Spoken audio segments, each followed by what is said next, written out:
Hingga babak kedua, Indonesia U23 lawan Thailand sama kuat. Kedua tim saling serang untuk rebut kemenangan.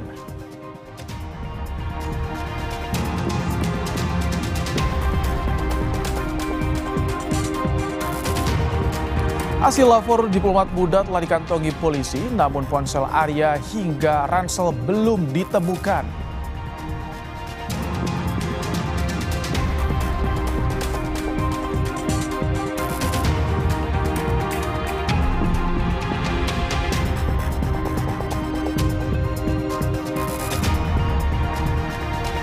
Jokowi ungkap ada tokoh besar di balik tudingan ijazah palsu.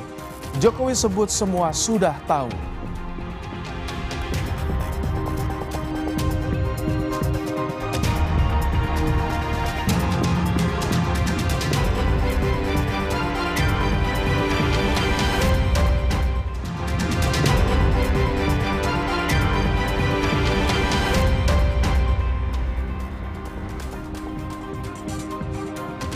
Halo, selamat malam saudara. Anda kembali menyaksikan program Kompas Malam bersama saya, Rahmat Ibrahim.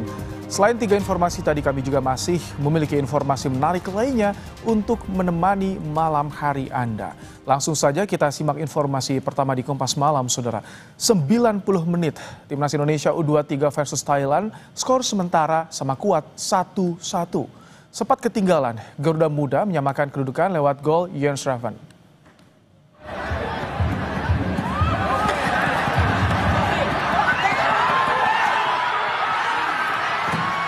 Gol Thailand dicetak Yotsakur Burapa di menit ke-60. Memanfaatkan serangan balik, saudara. Thailand berhasil menjebol gawang Muhammad Ardiansyah. Sementara Indonesia berhasil menyamakan kedudukan lewat gol Jens Raven di menit ke-84. Skor 1-1 bertahan hingga peluit panjang berbunyi untuk 90 menit. Pertandingan diteruskan ke extra time.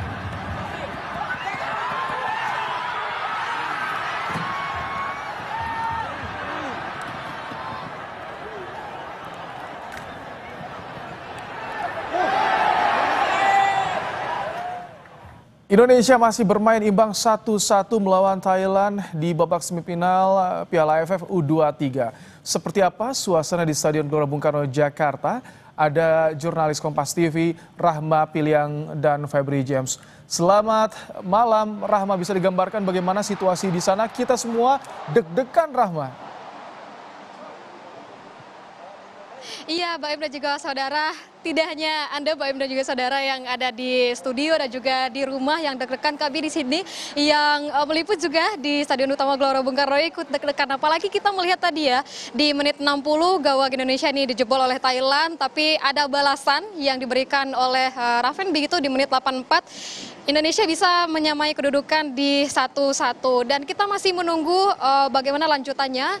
Ibrahim dan juga saudara, tentunya ini barusan kami mendengar teriakan-teriakan dari supporter atau pendukung timnas ini sudah mulai menggema kembali dari Stadion Utama Gelora Bung Karno. Berarti artinya ini sudah mulai kembali perpanjangan waktu. Kalau kita melihat ya, Mbak Im dan juga saudara, karena di 90 menit ini 2 babak ini begitu Indonesia masih 1-1 dengan Thailand, maka akan ada perpanjangan waktu atau extra time 2 kali 15 menit. Dan di 2 kali 15 menit ini akan menentukan siapa yang akan masuk ke final AFF U23 2025 ini.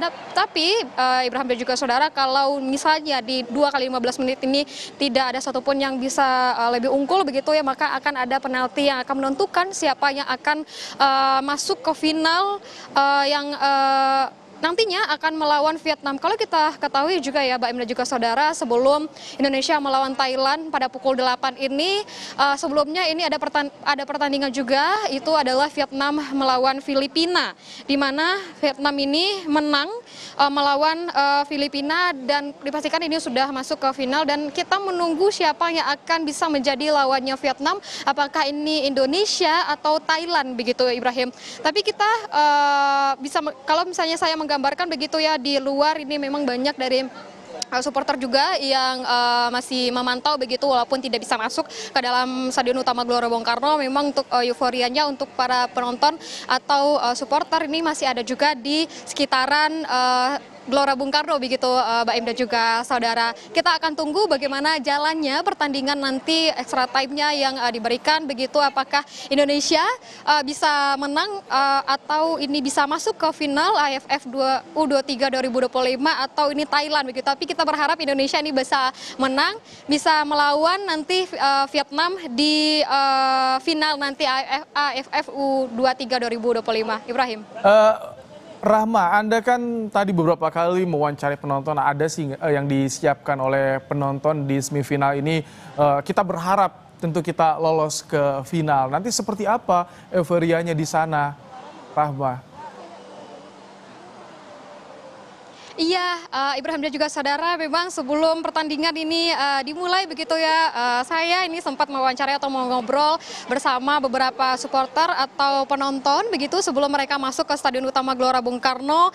Nah, ada yang menarik tentunya Ibrahim dan juga saudara, tidak hanya penonton yang biasa begitu ya, seperti perorangan atau keluarga begitu, tapi tentunya ada yang membawa dari klub-klub mereka atau klub pecinta sepak bola begitu. Tadi saya juga sempat bertemu dengan yang mereka ini adalah dari sekolah sepak bola, dan juga ada yang menarik juga, ada jalur khusus yang diberikan oleh panitia begitu untuk dari klub atau sekolah sepak bola yang akan masuk untuk menonton Indonesia melawan Thailand pada malam ini. Dan kalau kita berbicara bagaimana dengan euforianya, tentunya ini euforia yang diberikan oleh penonton ini atau supporter ini sangat tinggi begitu ya. Mereka ini optimis dan juga yakin Indonesia ini bisa menang melawan Thailand pada malam ini, dan juga berharapnya bisa masuk di final begitu Ibrahim dan juga saudara. Skor-skor memang ini diprediksi begitu ya, tadi di awal sebelum pertandingan ini mereka memprediksi Indonesia menang telak begitu, ada yang menyebutkan 5-0, ada yang menyebutkan 3-0 begitu ya Ibrahim dan juga saudara. Tapi sayangnya di sepanjang pertandingan ini kita melihat tadi ya Ibrahim dan juga saudara, ini di menit 90 sudah imbang 1-1, di menit tadi 60 gawang Indonesia dibobol oleh pemain Thailand, tapi ini dibalas kembali oleh pemain Indonesia, Raven begitu di menit 84. Tapi kita akan menunggu bagaimana jalannya pertandingan ini, Ibrahim dan juga saudara, apakah Indonesia ini bisa masuk ke final AFF U23 2025. Terima kasih Rahma Piliang untuk laporan Anda. Tentu kita akan tunggu nanti Rahma Piliang usai pertandingan bagaimana di sana. Terima kasih Rahma Piliang. Dan setelah membahas soal jalannya pertandingan Indonesia U23 lawan Thailand, apa saja catatan dari analis sepak bola kita malam hari ini yang sudah bergabung? Ada Bung Wesley Huta Galung. Selamat malam Bung Wes. Selamat malam Mas Bray. Ini saya betul-betul ingin mengapresiasi fighting spirit dari Garuda Muda, Bung Wes. Tapi kalau Anda lihat bagaimana sepanjang 90 menit awal tadi? Saya melihat ada perbedaan gaya bermain ya. Itulah taktikal dalam sebuah turnamen itu Mas Ibrahim. Jadi tidak semua taktik itu akan dipraktekkan di semua pertandingan yang sama. Apalagi kita bermain lebih banyak jumlah pertandingannya menghadapi lawan-lawan di AFF ini dibandingkan Thailand yang hanya 2 kali main di grup kan. Kita main 3 kali di grup. Jadi rotasi-rotasi perputaran pemain itu wajar dilakukan oleh Gerald Van den Berg sebagai pelatih. Nah, pertanyaan memang adalah ketika pilihan itu diberikan, kepercayaan diberikan kepada pemain, termasuk seperti memindahkan rotasi gaya bermain, Donitri bisa bermain di tengah, kemudian Dominikus Dion yang banyak bagi pemain mengganti tiba-tiba menjadi otak serangan bermain di belakang Donitri, dan kita masih belum melihat sebenarnya daya ledak kita ketika kita di 2 pertandingan sebelumnya menghadapi Filipina, menghadapi Malaysia, itu persoalannya di depan, dan perputaran pergantian pemain itu, rotasi yang dilakukan oleh Van den Berg juga belum memberikan solusi sebenarnya sampai akhirnya Ravens tadi mencetak gol kembali untuk menyamakan kedudukan. Jadi persoalan utama kita dalam 3 pertandingan terakhir adalah memasuki sepertiga permainan lawan, bagaimana kita menguasai permainan seperti kita yang membangun setup build up serangan dari sepertiga kita sampai sepertiga tengah,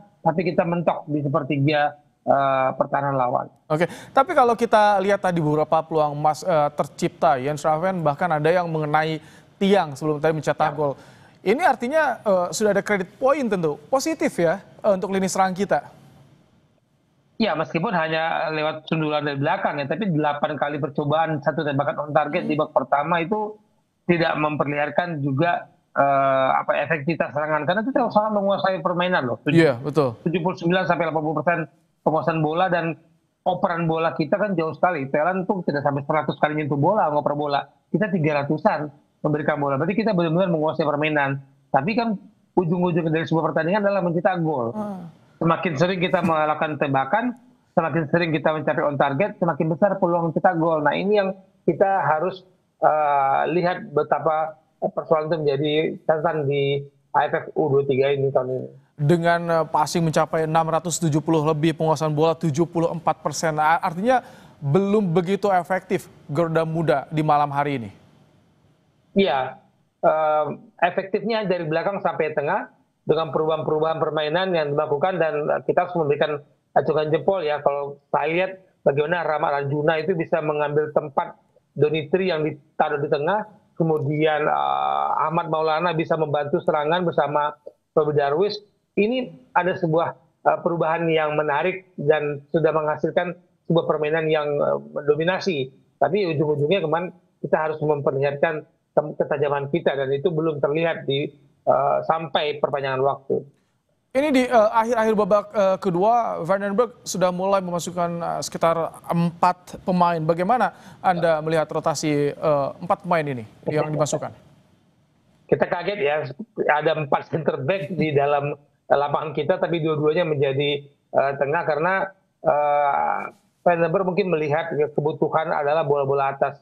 Bagaimana pemain kita sebenarnya punya kemampuan di dalam kecepatan, tapi ketika masukkan bola silang ke dalam pertahanan lawan, kita masih kalah duel. Mungkin ini jadi sebuah pilihan bagi Vandenberg dengan resiko kecepatan serangan sayap kita dengan menarik jumlah pemain keluar seperti Dion, Ahmad Maulana, itu kan mempengaruhi gaya bermain kita. Tapi itu telah tactical game, pilihan seorang pelatih mengubah gaya bermain dengan harapan membawa perubahan yang diinginkan.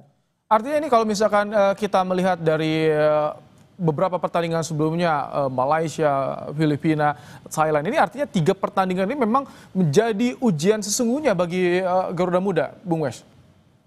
Iya, dengan hitung-hitungan kita sebenarnya, saya dari awal pasti semifinal masuk lah.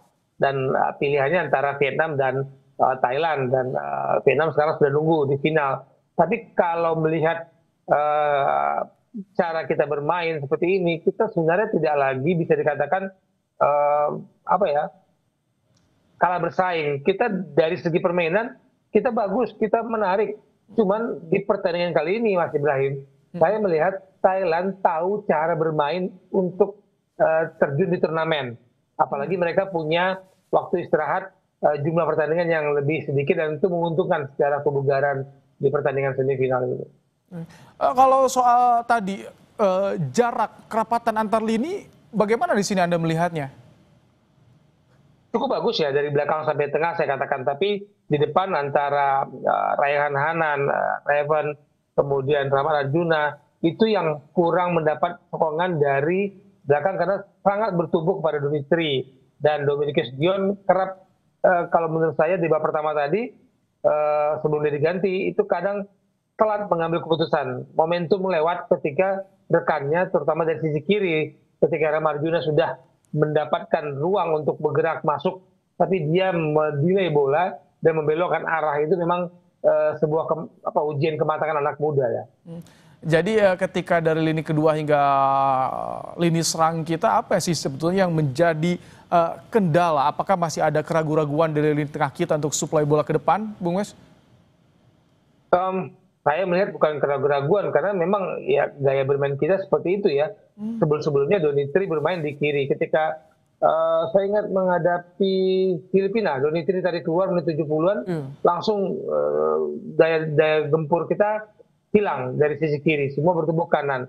Tapi memang gaya bermain kita dari dulu ada kecepatan di kedua sayap ini. Jadi bukan keraguan-raguan, tapi memang gaya bermain kita seperti itu. Dan kalau bisa dimundur ya Mas Ibrahim, pemain lokal mana yang mendapat tempat sebagai posisi nomor 9 atau striker utama di tim saat ini?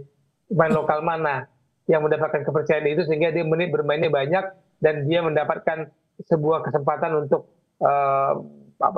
menularkan apa yang didapat di klub, di liga kepada tim nasional. Kan sangat jarang pemain lokal kita mendapatkan tempat sebagai striker utama. Semua pemain asing, dan kemudian timnas membutuhkan, kita nggak punya pemain yang dibutuhkan untuk posisi nomor 9. Ini masih ada extra time, 15 menit lagi kita akan tunggu dan kita doakan bersama-sama seluruh Indonesia mendoakan kita bisa lolos ke final. Terima kasih untuk ulasannya Bung Wes di malam hari ini.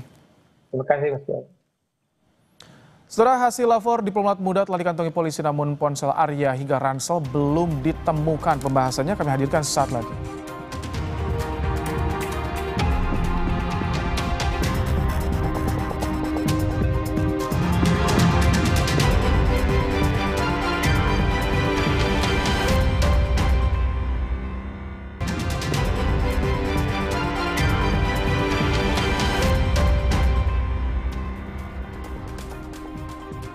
Setelah uji laboratorium forensik atas kematian diplomat Kemenlu Arya Daru Pangayunan telah selesai, saat ini polisi masih melakukan sinkronisasi dan pendalaman alat bukti. Hasil uji laboratorium forensik kasus kematian diplomat Kemlu Arya Daru sudah dikantongi polisi, namun belum bisa disampaikan hasilnya karena masih dalam tahap sinkronisasi dengan alat bukti lain. Polisi bilang sinkronisasi diperlukan untuk mengungkap fakta sebenarnya. Tadi dari penyelidik untuk hasil lapor sudah keluar, nanti akan disampaikan pada rekan-rekan pada rilis. Sekarang masih dalam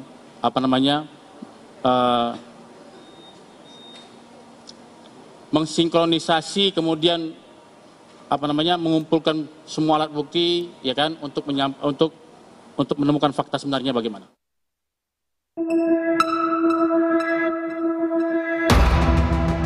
Memasuki 2 pekan, kasus kematian diplomat muda Arya Daru Pangayunan yang tewas terlakban di kamar indekos belum juga terungkap.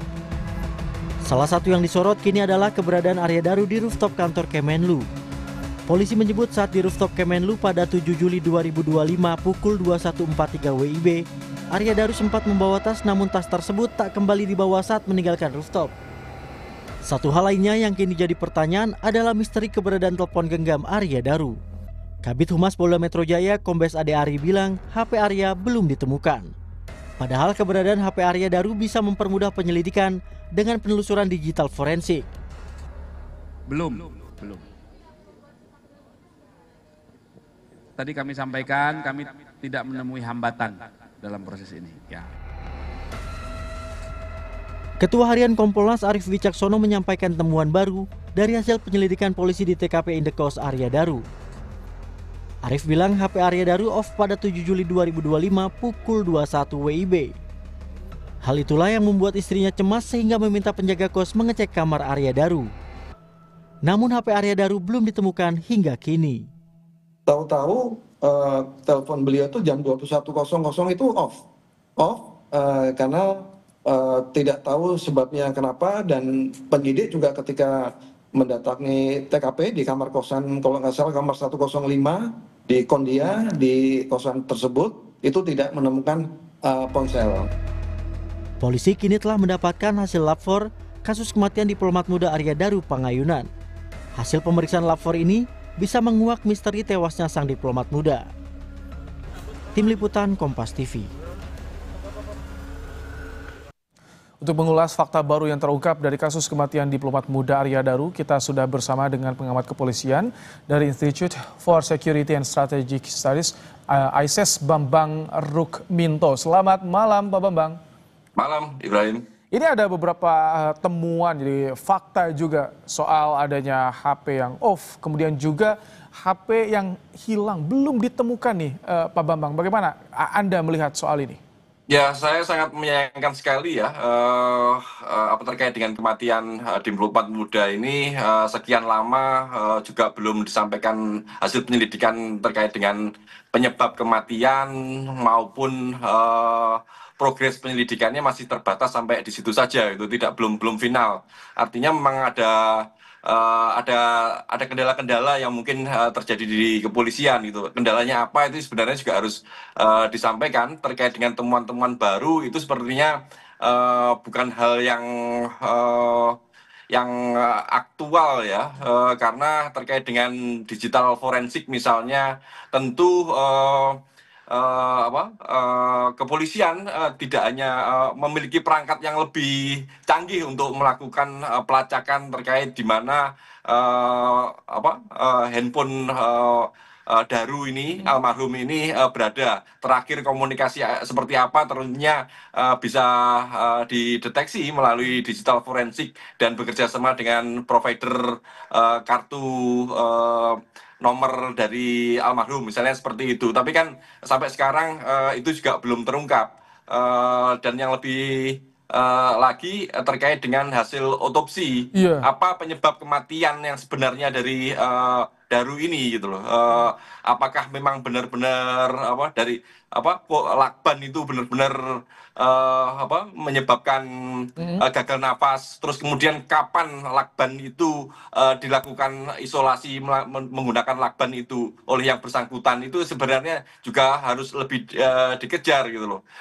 Lakban itu melilit kemana itu juga menjadi sangat penting karena Pak Bambang, setiap lilitan itu juga memerlukan tenaga ekstra gitu loh. nah itu dia.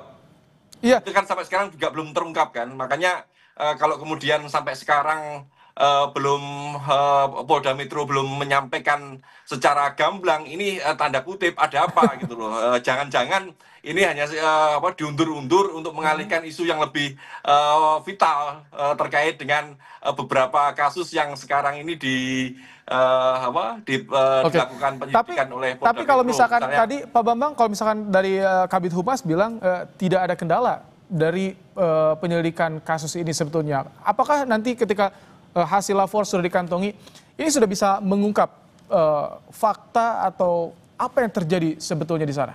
justru Tanpa karena digital forensik. pernyataan Kadif Humas menyampaikan bahwa tidak ada kendala, seharusnya segera bisa disampaikan. Kenapa harus diolor lagi seperti itu kan?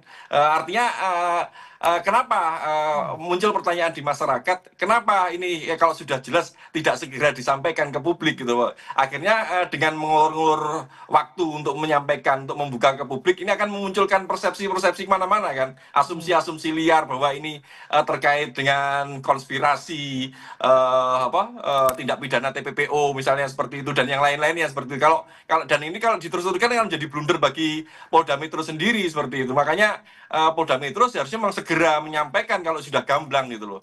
Memang penyelidikan itu harus dilakukan secara komprehensif melalui scientific crime investigation. Tetapi kan semuanya juga masyarakat memiliki nalar juga untuk membantu kepolisian untuk mereka mengkonstruksi bagaimana peristiwa itu seperti itu. Oke, kalau misalkan secara logikanya, polisi kan perlu kehati-hatian dalam menyampaikan mengungkap kasus ini. Namun bola liar, isu-isu di tengah masyarakat muncul. Nah, sebetulnya kalau misalkan ini masih diundur, belum disampaikan, dampaknya paling fatal apa sih, Pak Bambang? Ya, masyarakat akan semakin berasumsi bahwa kasus ini diulur-ulur, itu ada kepentingan-kepentingan lain gitu. Entah ini kepentingan untuk melindungi rekam jejak pelaku misalnya, atau ada tindak pidana lain misalnya seperti itu, atau hanya sekedar menutupi kasus-kasus yang sekarang sedang diproses di Polda Metro seperti itu. Ini berpengaruh tidak pada nanti ke depan tingkat kepercayaan masyarakat pada polisi? Pasti akan berpengaruh. Selama ini yang menjadi blunder bagi kepolisian itu karena ketidakcepatan, kecermatan mungkin kepolisian, yang disampaikan Ibrahim bahwa kepolisian harus berhati-hati, harus cermat. Tapi cermat saja tidak cukup, tapi cepat juga penting gitu loh. Karena semakin cepat artinya ruang untuk pelaku misalnya, kalau ada pihak ketiga lari juga semakin sempit. Ruang untuk membangun teori konspirasi juga semakin kecil seperti itu. Makanya kalau semakin lambat, ini akan semakin menggerus kepercayaan masyarakat kepada kepolisian, karena asumsi-asumsi liar itu akan semakin terbuka seperti itu. Baik, kita akan tunggu tentu bagaimana nanti karena sudah dikantongi hasil forensik, apalagi nanti yang akan disampaikan oleh polisi dari perkembangan kasus ini. Terima kasih Pak Bambang Rukminto dari ISS telah bergabung di Kompas Malam hari ini. Selamat malam. Malam, Pak. Sore Jokowi ungkap ada tokoh besar di balik tudingan ijazah palsu. Jokowi sebut semua sudah tahu.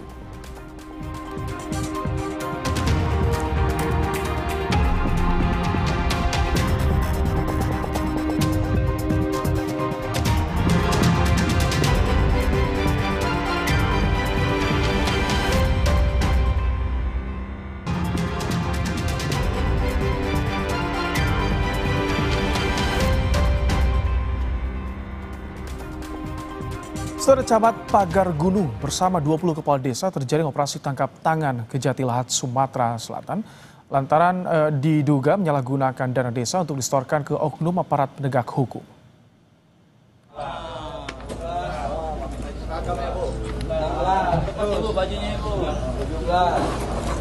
Camat dan 20 kepala desa di Kecamatan Pagar Gunung, Sumatera Selatan ini ditangkap pada Kamis malam saat mengikuti forum permintaan dana kegiatan sosial di kantor camat. Saat itu setiap kepala desa yang hadir diminta uang 7 juta rupiah yang diambil dari anggaran dana desa. Juga uang ini akan disetorkan untuk seorang oknum penegak hukum. Dari penangkapan itu petugas menyita uang tunai sebesar 65 juta rupiah. Terkait OTT ini, Kejati belum menetapkan tersangka. Yang diberikan oleh para kepala desa terindikasi dari anggaran dana desa yang masuk dalam lingkup keuangan negara.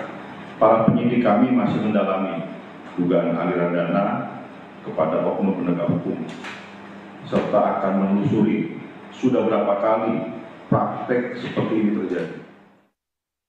Saudara, Majelis Hakim Pengadilan Tindak Pidana Korupsi memvonis Sekjen PD Perjuangan Hasto Kristianto pidana penjara 3 tahun 6 bulan dalam kasus suap perkara Harun Masiku. Hasto dinyatakan terbukti terlibat memberi suap Komisioner Komisi Pemilihan Umum periode 2017-2022 Wahyu Setiawan terkait pergantian antar waktu anggota DPR periode 2019-2024 untuk kader PDIP Harun Masiku. Majelis Hakim juga membebani Hasto dengan denda 250 juta rupiah. Vonis 3,5 tahun terhadap Hasto ini lebih ringan dari tuntutan jaksa sebelumnya, yakni 7 tahun penjara. Meski menyatakan Hasto terbukti melakukan suap, Majelis Hakim membebaskan Hasto dari dakwaan perintangan penyidikan. Mengadili, 1. Menyatakan terdakwa Hasto Kristianto tidak terbukti secara sah dan menyatakan bersalah melakukan tindak pidana sebagaimana dalam dakwaan ke-1 dan oleh karena itu membebaskan terdakwa dari dakwaan ke-1 tersebut. 2. Menyatakan terdakwa Hasto Kristianto terbukti secara sah dan menyatakan bersalah melakukan tindak pidana turut serta melakukan tindak pidana korupsi berupa pemberian suap secara bersama-sama dan berlanjut sebagaimana dalam dakwaan kedua alternatif pertama. Menjatuhkan pidana kepada terdakwa Hasto Kristianto dengan pidana penjara selama 3 tahun dan 6 bulan dengan pidana denda sebesar 250 juta dengan ketentuan apabila denda tidak dibayar diganti dengan pidana kurungan selama 3 bulan. Presiden ke-7 Republik Indonesia Joko Widodo menanggapi pernyataan Sylvester Matutina soal ada tokoh besar di balik kasus ijazahnya. Saat ditanya siapa, Jokowi menjawab jika hal itu sudah diketahui. Menurut Jokowi, pernyataan Sylvester Matutina bahwa ada tokoh besar yang menyokong Roy Suryo CS mendukung ucapannya yang menyebut ada agenda besar politik di balik kasus ijazah dan pemakzulan. Jokowi pun mengatakan tokoh politik yang dimaksud sudah diketahui banyak pihak. Ada agenda besar politik dalam tuduhan ijazah palsu maupun pemakzulan. Artinya memang ada orang besar, ada yang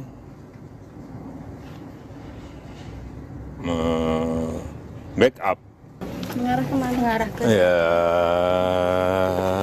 semua udah tahu lah. Ya, kasih. Dalam dialog di program Kompas Petang, Sekjen Pradi Bersatu Ade Darmawan memberikan clue soal tokoh politik yang disebut dalang di balik pergerakan Roy Suryo CS. Ade menyebut tokoh politik itu berhubungan dengan pakaiannya yang berwarna biru. Penuding ijazah palsu Jokowi, Rismon Sianipar membantah pernyataan Ade. Rismon menegaskan jika saat melakukan investigasi jasa Jokowi, Rismon melakukan secara mandiri tanpa ada yang membiayai. Ya, seluruh Indonesia sudah melihat tampilan saya hari ini, saya berbaju apa gitu, ya kan? Nah, sisa men-challenge saja, mencari pemikiran sendiri, berpikir masyarakat sendiri. Bahwa siapa sih kira-kira dalangnya gitu. Nah, saat ini saya berbaju apa? Nah, itu mungkin salah satu clue yang bisa saya sampaikan. Oke, Bang Rismon, ini ada katanya ada dikasih kisi-kisi, ada clue-cluenya. Nah, sebenarnya apakah benar tudingan-tudingan bahwa ada tokoh politik ini ada yang ingin menggoyang pemerintah untuk kemudian ini menempatkan anaknya? Itu Bung Ade itu kan cuma narasi liar dan tidak berdasar ya. Saya bergerak independen, tidak ada yang menyuruh-nyuruh saya harus ke Ketoyan, harus ke KPUD Solo, harus ke perpustakaan UGM, harus ke Humas Polda, itu semua biaya sendiri saya. Iya, tapi saya tidak disuruh Bang Rismon, cuman disuruh terus lanjutkan perjuangan. Sikap tegas Presiden akan sikat perusahaan pengoplos beras. Selengkapnya dalam segmen ulasan Istana usai jeda.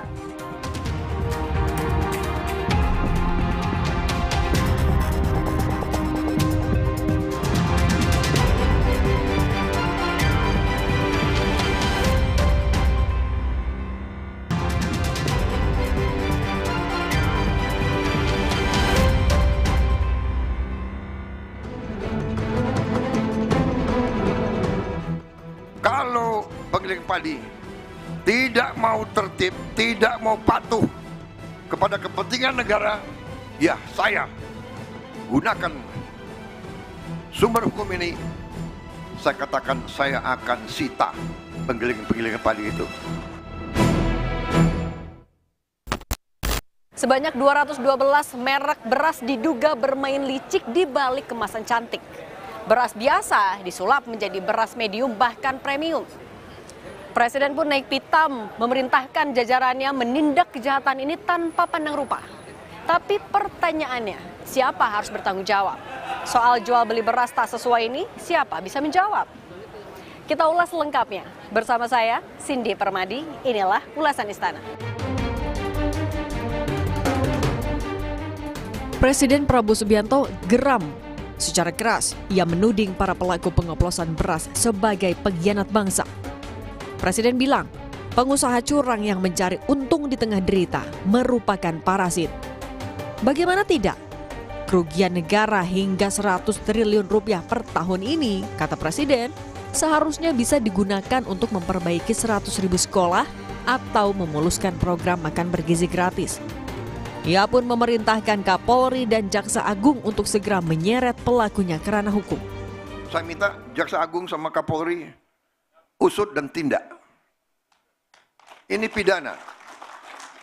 Dan saya dapat laporan kerugian yang dialami oleh ekonomi Indonesia, kerugian oleh bangsa Indonesia, kerugian oleh rakyat Indonesia adalah 100 triliun tiap tahun.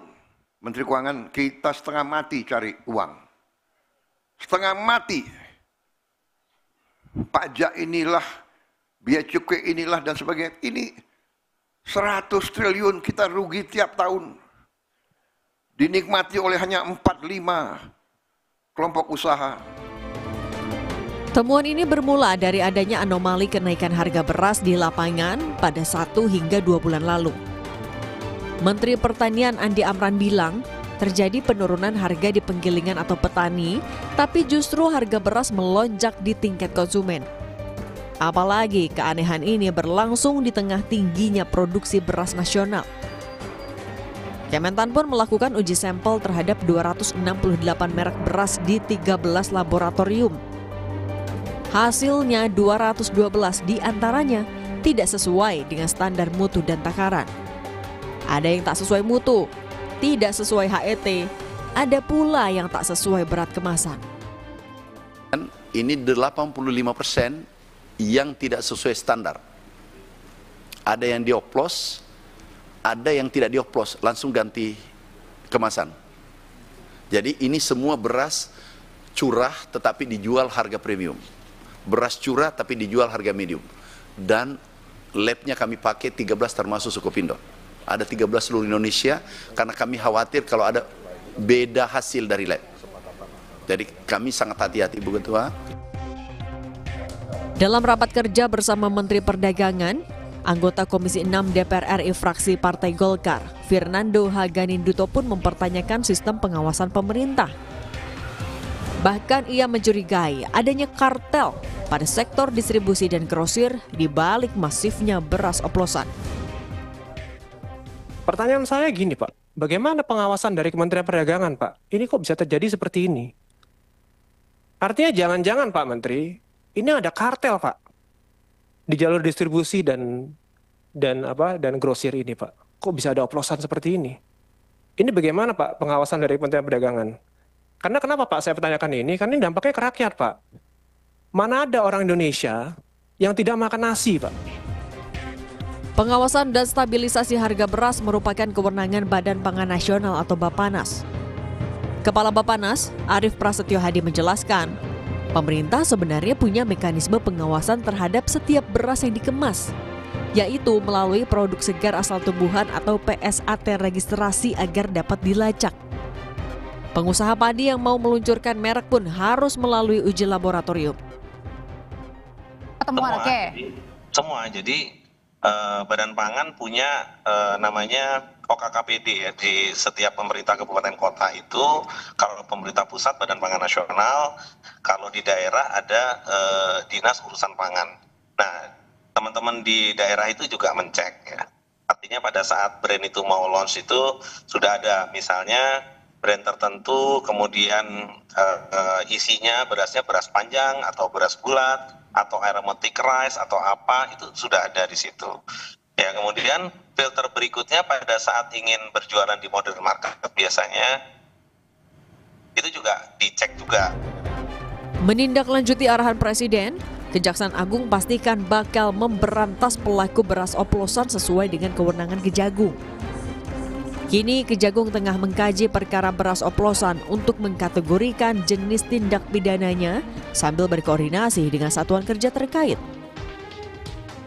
Ya, karena Kejaksaan sebagai bagian dari aparat penegak hukum, kita komit perintah Presiden akan kami laksanakan tentunya sesuai dengan tugas dan kewenangannya. Dalam hal ini kita akan pelajari dulu, dikaji dulu masuk ranah mana, apakah masuk ke dalam, kan bisa saja itu masuk ke ranah tindak pidana korupsi, kita bisa masuk, atau itu tindak pidana umum. Tapi kan kalau itu seandainya naik perkara tindak umum, jaksa pun sebagai jaksa penuntut umum kan kita juga terlibat. Disinilah kita akan melakukan komunikasi, koordinasi dan kolaborasi dengan saker-saker tadi, seperti dengan kepolisian, dengan Kementerian Pertanian atau bidang lain yang sangat terkait.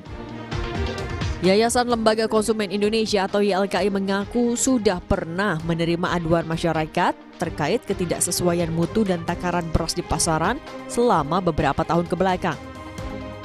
YLKI pun mendesak pemerintah untuk segera mengusut tuntas praktik pengoplosan beras karena jelas melanggar Undang-Undang Perlindungan Konsumen dan Undang-Undang Pangan. YLKI memandang bahwa ini adalah suatu pelanggaran hak konsumen karena dalam Undang-Undang Perlindungan Konsumen itu dijelaskan bahwa pelaku usaha tidak diperbolehkan untuk melakukan memproduksi ataupun menawarkan produk yang tidak sesuai dengan standar. Dan dalam kasus ini juga memang menyangkut kasus pidana karena ada pelanggaran undang-undang yang dilanggar oleh pelaku usaha baik dari Undang-Undang Perlindungan Konsumen maupun Undang-Undang Pangan.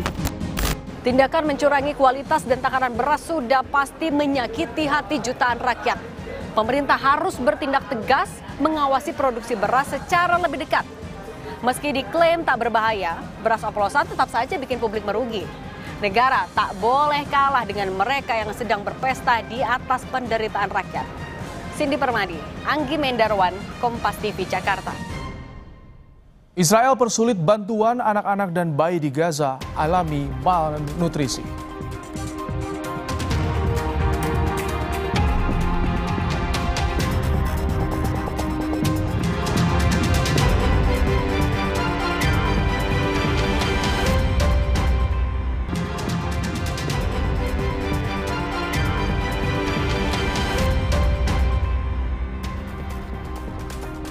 Setelah anak-anak hingga orang dewasa di Gaza harus berjuang untuk bertahan hidup di tengah krisis kelaparan.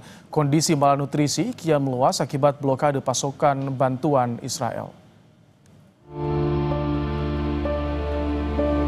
Krisis kemanusiaan di jalur Gaza semakin memburuk. Selain dampak serangan militer yang berlanjut, kelaparan menjadi ancaman nyata bagi jutaan warga, terutama anak-anak. Anak-anak hingga orang dewasa di jalur Gaza kini harus berjuang untuk bertahan hidup. Sejumlah anak-anak sampai mengalami malnutrisi atau gizi buruk. Tak sedikit warga Gaza yang meninggal karena kelaparan. ما شاء الله صحتهم كانوا البنات منيحة بس لما إجا التجويح هذا صار القفص الصدري عندهم مبين وبطونهم مرقوا لجوا وصرت أنا كل شوية أعيط عليهم يا ماما بدنا ناكل والله ما في أكل أصير أنيمهم بجوحهم والله أشربهم مية ونيمهم بجوح. Pasokan bantuan yang tertahan di perbatasan kini membuat warga Gaza terjebak dalam kondisi yang sulit. Otoritas Kesehatan Gaza mencatat warga Palestina yang tewas di jalur Gaza mencapai 59.500 jiwa dengan 143.000 lainnya luka-luka sejak perang Israel-Palestina pada Oktober 2023 lalu.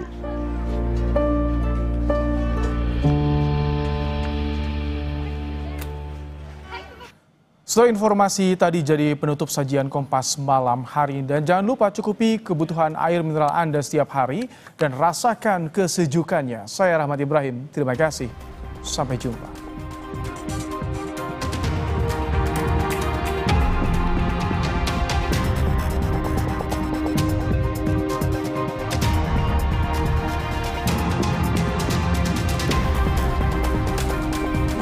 Katanya BN dulu.